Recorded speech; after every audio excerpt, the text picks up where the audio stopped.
8 de la mañana con 34 minutos, 8 con 34 minutos, y está con nosotros vía telemática el señor Fernando Villavicencio, asambleísta independiente y presidente de la Comisión de Fiscalización. ¿Cómo está, Fernando? Buenos días, bienvenido, asambleísta Villavicencio. Le saludamos a Alexis Moncayo, quien le habla, Licenia Espinel. Usted ayer, a través de sus redes sociales, informaba de la proximidad de una nueva consulta popular para consultarle al pueblo ecuatoriano sobre si debe o no continuar el Consejo de Participación Ciudadana, la minería metálica en zonas de reserva hídrica, entre otros temas como la reducción del número de asambleístas y que se transforme el legislativo en dos cámaras. ¿Es oportuno en estos momentos hacerlo? Le consulto a asambleísta Villavicencio, tomando en cuenta la situación económica por la que atraviesa el país, la situación sanitaria por la que atraviesa el país, que se están haciendo esfuerzos para controlarla, pero que todavía no está controlada. ¿Es momento de hacer una consulta popular? ¿El país está preparado para entrar en este juego de consultas nuevamente? Buenos días, bienvenido. Bienvenido, buen día. Un saludo, gracias. Y yo pensé que ya se había olvidado el presidente Lasso de esta oferta de campaña, de que fue un acuerdo entre el candidato Lasso y quien habla en la segunda vuelta. Y pues no se ha olvidado. Me llamó hace días para fijar esta fecha, ayer. Y bueno, yo no estaba tan claro para qué era, pues, y la buena noticia, me refiero al cumplimiento de la palabra, que más allá de los datos específicos y económicos, si corresponde ahora o más tarde, me parece eso, honrar la palabra es muy bueno y mucho más si se trata del presidente de la República. Este fue un acuerdo de campaña orientado a construir o reconstruir un Estado mucho más ético, más eficiente y a preservar un recurso básico que es el agua. Este tema para mí y para el país es muy importante, para muchos sectores sociales, para los pueblos indígenas y nacionalidades. Yo le había planteado al candidato Lasso que extendiésemos esta luminosa iniciativa cuencana a Ushuaia de preservar el agua, de impedir la minería a cielo abierto en zonas de recarga hídrica a nivel nacional. Y sí, me ha ratificado ayer el presidente Lasso que esa es también su iniciativa y que impulsemos la consulta popular. Los tiempos aún no están definidos. El presidente ha manifestado que hay que primero concluir con la vacunación exitosa, como él aspira y el país también. Algunas reformas que hay que impulsar en los meses de agosto y septiembre y posterior a ello habría que analizar. En cuanto a costos, bueno, primero completemos lo de las preguntas. Entiendo que no solo serán las mías o las acordadas conmigo en campaña, las otras dos preguntas importantes son las de incluir en la misma consulta la pregunta a los ciudadanos si están de acuerdo con que continúe el Consejo de Participación Ciudadana o si se lo elimina, y inmediatamente tendría que reemplazarse el Consejo de Participación Ciudadana, y la propuesta es la reducción del número de asambleístas y la transformación de esta asamblea unicameral en un parlamento bicameral y que sea el nuevo Senado, un Senado muy pequeño, quien asuma las responsabilidades del Consejo de Participación y otras. Esas son las preguntas del acuerdo conmigo, y también hay otro sector que impulsó este proceso en la Asamblea, entiendo que es el sector liderado por el señor Dávila. Y también me ha dicho el presidente que se incorporarían otras preguntas de orden económico que están siendo ya analizadas por el Ejecutivo. ¿Cómo está, asambleísta? Un gusto saludarle. ¿Se puede decir cuáles son las preguntas de corte económico o no? No me, No debería ser yo, debería ser el gobierno el que tampoco me ha comentado mucho, pero yo creo que esa es responsabilidad del presidente que lo anunciará en los próximos días, que además se están analizando las preguntas.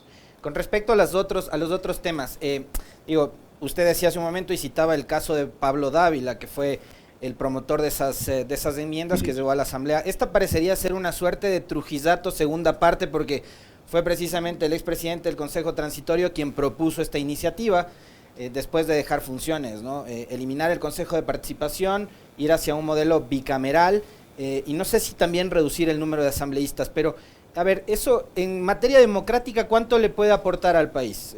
Parecería que lo de la bicameralidad suena a ratos como a una novelería, porque si con una sola cámara de 137 a veces los trámites, las reformas no fluyen como el país quisiera, con dos cámaras probablemente eso se pueda convertir otra vez en una suerte de cuello de botella. Bueno, sí, ese es justamente el debate, ¿no? Que pensemos distinto, que la sociedad piense diferente y que al final utilice un recurso que es válido y democrático como una consulta popular. Creo que en los últimos 15 años, no solo en el gobierno de Moreno, se realizaron consultas, también en el gobierno anterior y consultas de fondo, ¿no? Entonces yo creo que siempre será un recurso válido.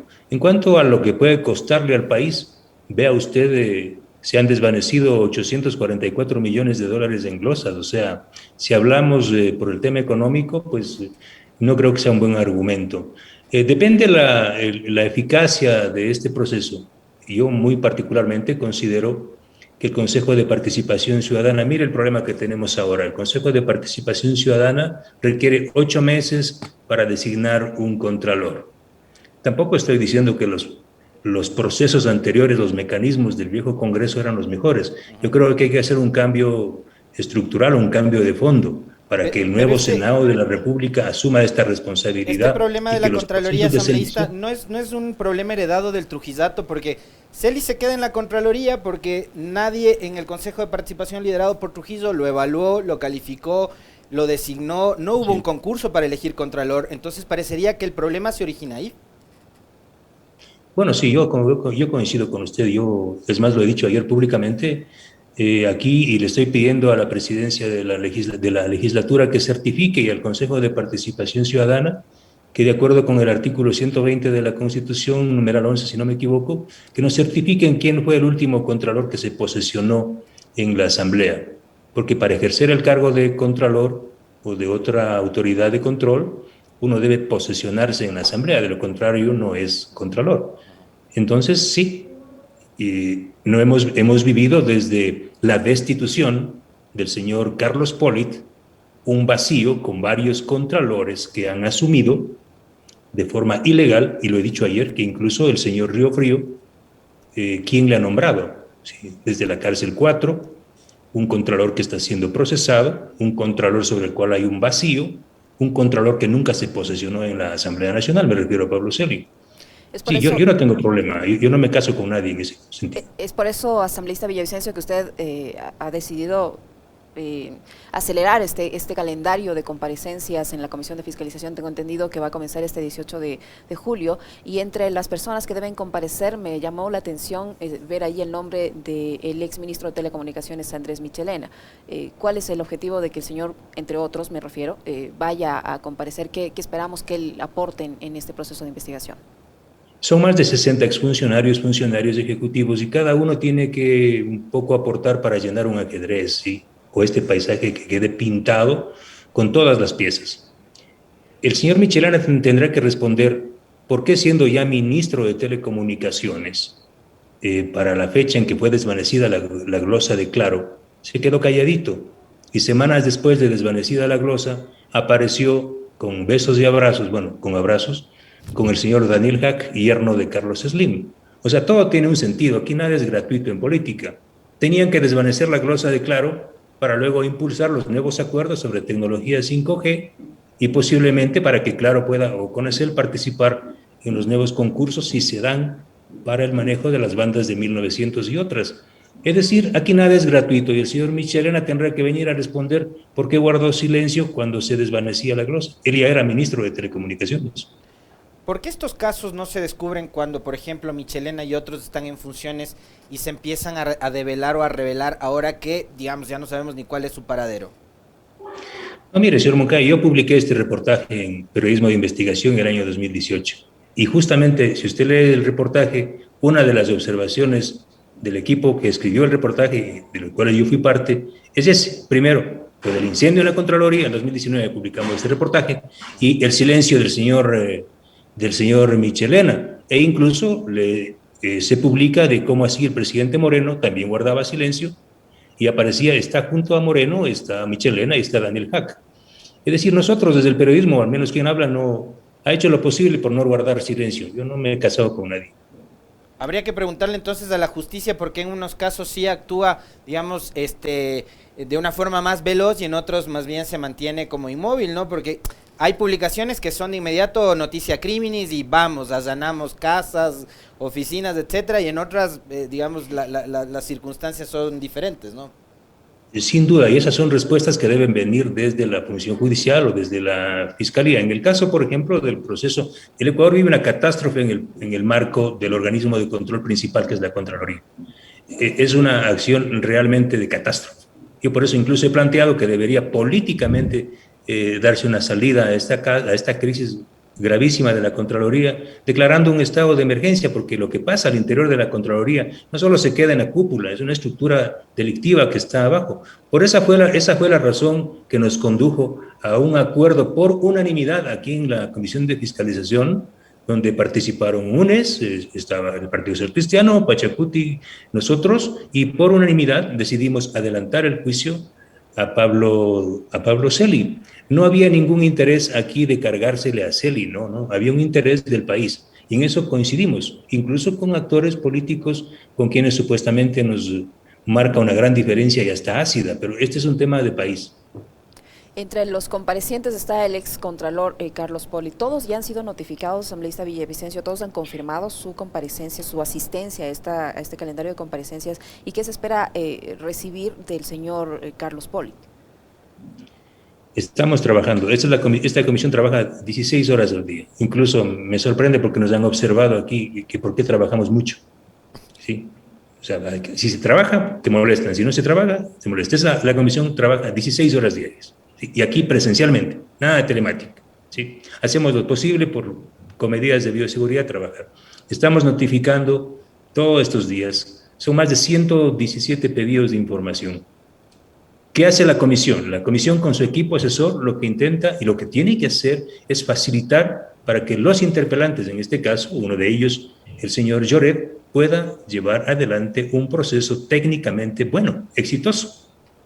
Aquí la comisión va a aportar en todo, con toda la información que podamos, porque no es un tema del señor Lloret, es un tema del Ecuador. Y esta comisión está para eso. Yo mismo he pedido más de 60 documentos a varias instituciones y comparecencias adicionales de la del señor Lloret, otros colegas legisladores también, para que sea un juicio que no solo se quede en llevar al sillón de los acusados a Celi, sino que se pueda presentar ante el país como una estructura delictiva.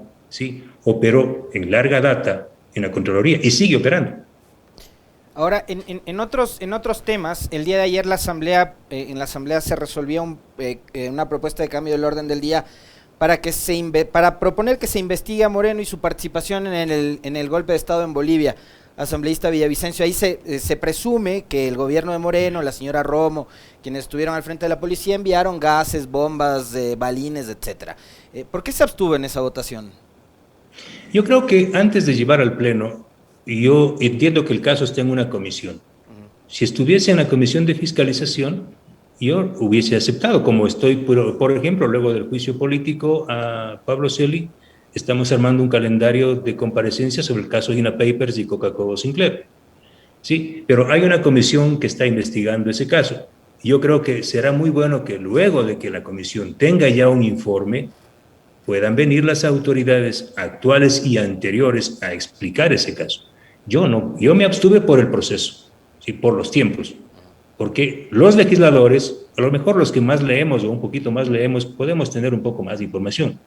Pero hay gente que, bueno, no quiero que le duela a nadie, pero hay gente que no se interesa mucho por estos temas. Entonces será muy bueno que venga el ministro o la ministra, entiendo que será de gobierno, y los funcionarios anteriores responsables al Pleno, pero una vez que tengamos documentos mucho más claros sobre el caso. Yo sé exactamente de lo que se trata y sé incluso que está mal lo que se hizo. ¿Y usted cree que a Moreno se le debe investigar por eso? Por supuesto, por supuesto. Asambleísta Villavicencio, usted hace un momento menciona el tema de Coca-Cola Sinclair y el caso de INA Papers.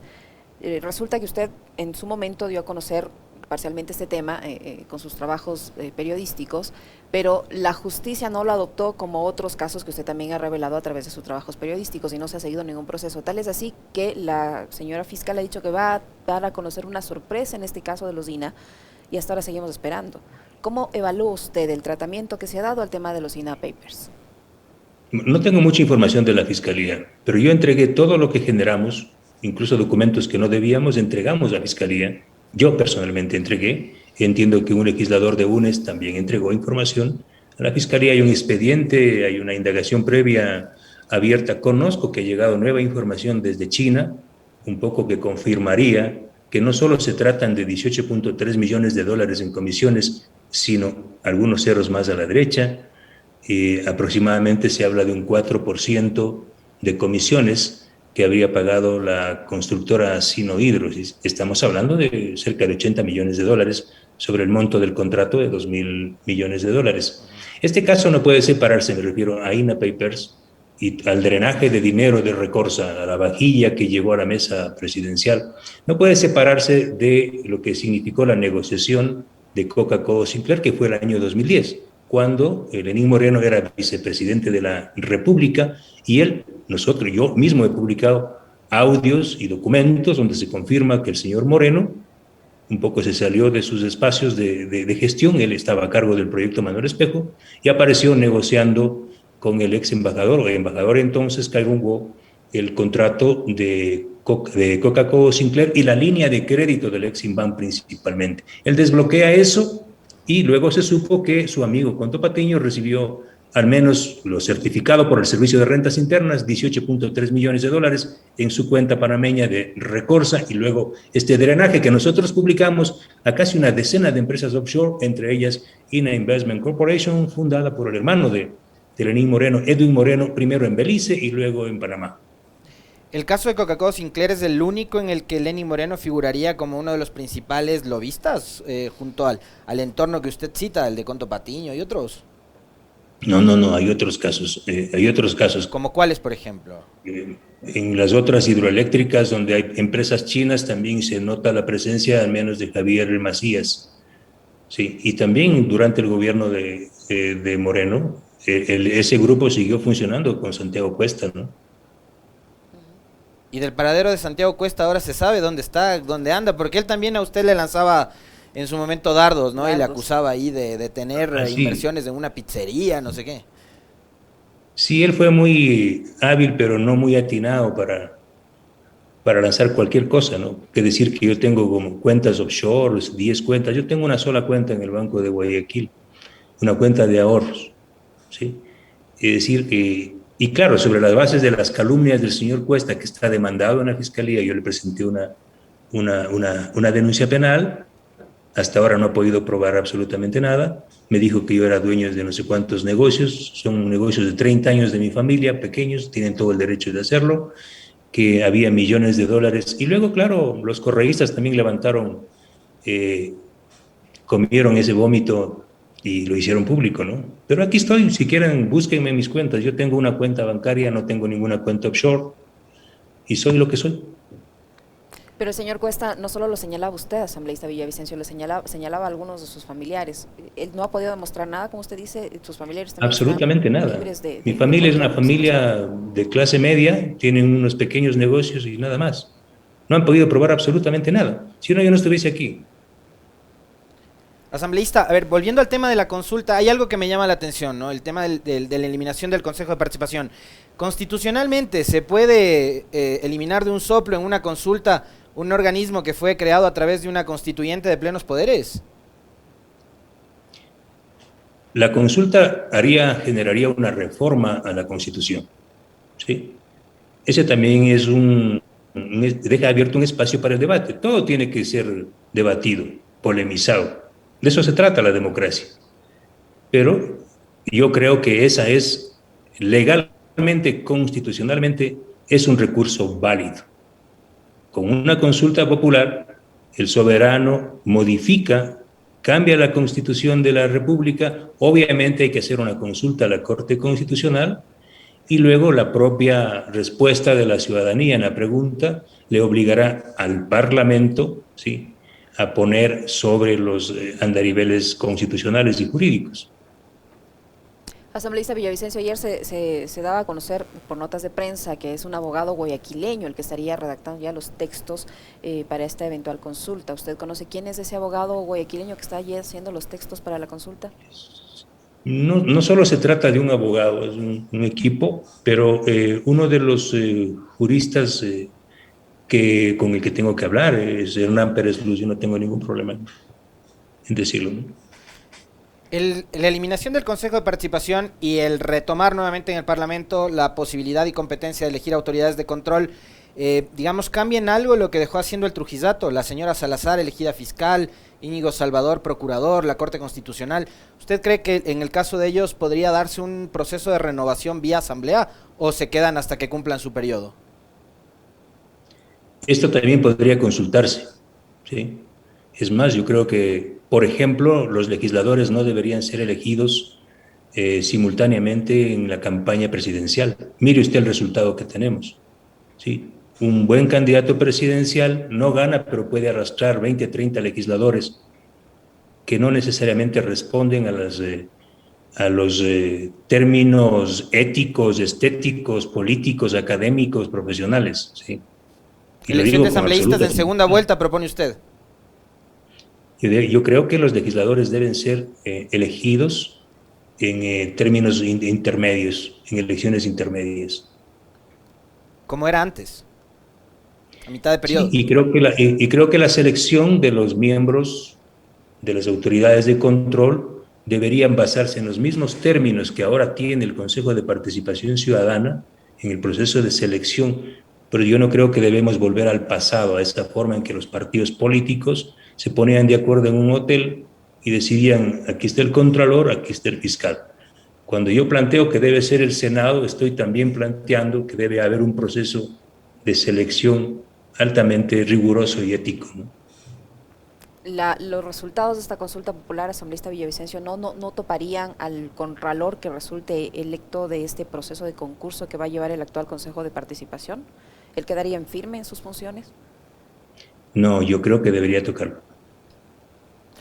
Asambleísta, le quiero trasladar una duda que me quedó de la entrevista anterior. Julián Macías, que es un especialista en temas de redes sociales, decía, Fernando Villavicencio está vinculado a algunas ONG que tienen su sede en Estados Unidos, y cuando se quería llevar adelante unos procesos de investigación en contra de Correa, a Villavicencio lo llamaron y le dijeron, a ver, queremos que le enjuicies a Correa y queremos que publiques esto, y así vendió usted la investigación del arroz verde. ¿Funcionó así o cómo fue que operó el tema del arroz verde y el caso Sobornos? Verá, yo he contado, o sea, y a mí me da chiste, ¿no? Porque, y qué bueno que ustedes me pregunten eso. Claro, o sea, yo estoy en Miami y me reúno con algunos ecuatorianos en Miami y ya soy agente de la CIA. Voy con Bonil y nos vamos a comer en Washington en un restaurante donde nos invitan y somos agentes de la CIA. Yo creo que hay que ser un poco más riguroso. O sea, el señor Leonidas Issa viaja a Washington, yo no le puedo decir que es agente de la CIA. O sea, durante 60 años la izquierda stalinista ha vivido con ese cuento, ¿no? Todos, ¿sí? Los que van a Washington o se reúnen con alguien en Miami son agentes de la CIA. Usted es un hombre leído, usted igual, compañera, es una periodista muy leída. El poeta salvadoreño Roque Dalton fue asesinado, fue fusilado, acusado de ser trotskista y agente de la CIA. ¿Sí? Y después, ¿quién dio la orden de asesinar a Roque Dalton? Dijo que había cometido el peor error de su vida.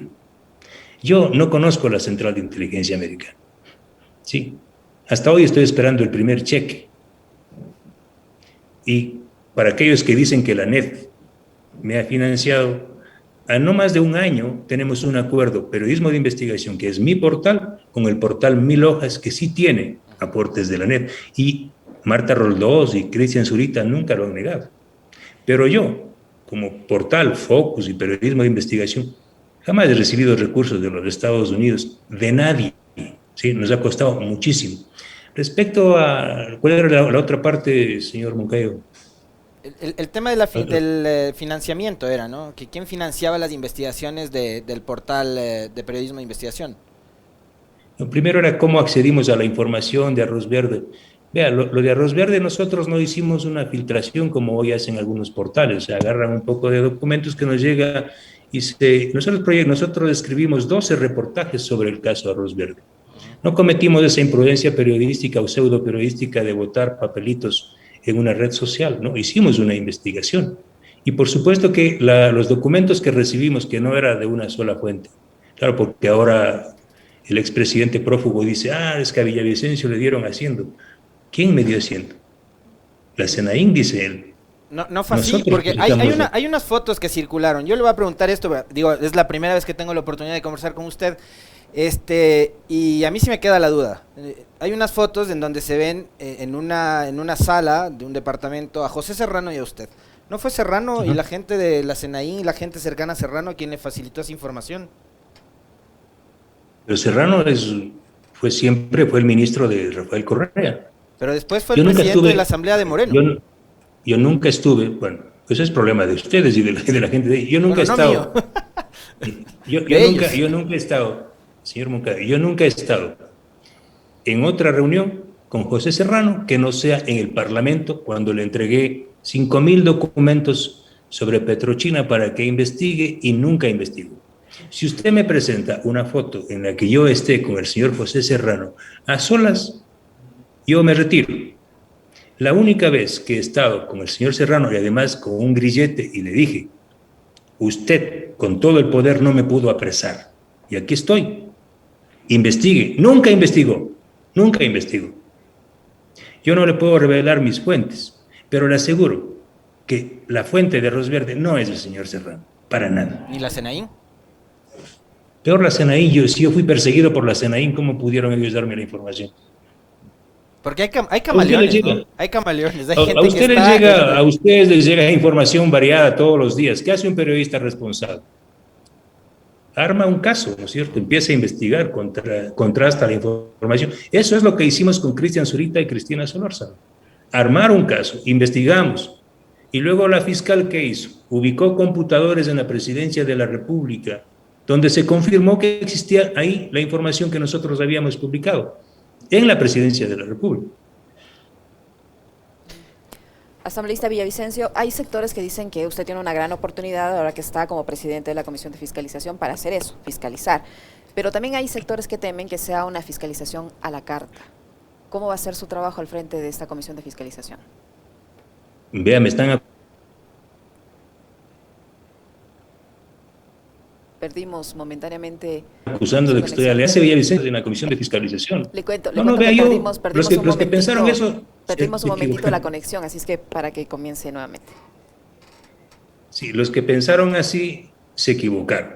Aquí no hay odio, aquí no hay venganza. Yo les he dicho a los colegas legisladores de UNES, a Paula Cabezas, a Ronnie Aliaga, al señor Roberto Cuero, a todos. Esta es la mejor oportunidad.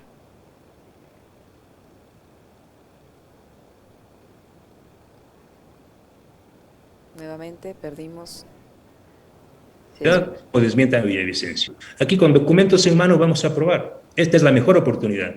¿Y quién dio paso y quién presionó por el juicio a Celi, que es planteado una interpelación por un legislador correísta? Fue Fernando Villavicencio. Y a mí yo tuve que soportar toda una noche, ¿sí? Porque lo único que hizo Pachacuti y la Izquierda Democrática, al único que han interpelado, es a Villavicencio.